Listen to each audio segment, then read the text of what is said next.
अस्सलामुअलैकुम वरहमतुल्लाहि वबरकातुहू। आज अपने ख़त सुरुस में दाल और रा लिखना सीखेंगे। तो यहाँ से मैं शुरू करता हूँ। सबसे पहले आपको दाल बनाना है। यहाँ से आपको ऐसे करके ऐसे पीछे लाना है, इतना।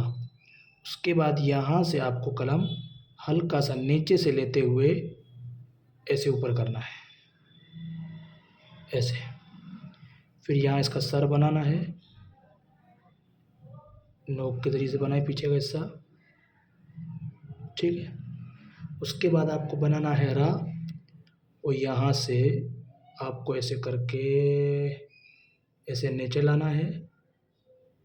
फिर यहाँ पे जाके नोक ऐसे उठा लेनी है, ऐसे।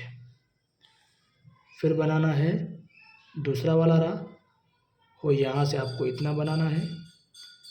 फिर यहाँ से ऐसे करके इतना रखना है,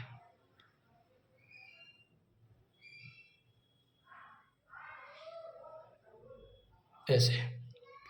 फिर लिखना है तीसरा वाला रा, वो आपको ऐसे करके इतना। उसके बाद आप इसको ऐसे नीचे लंबा खींचें,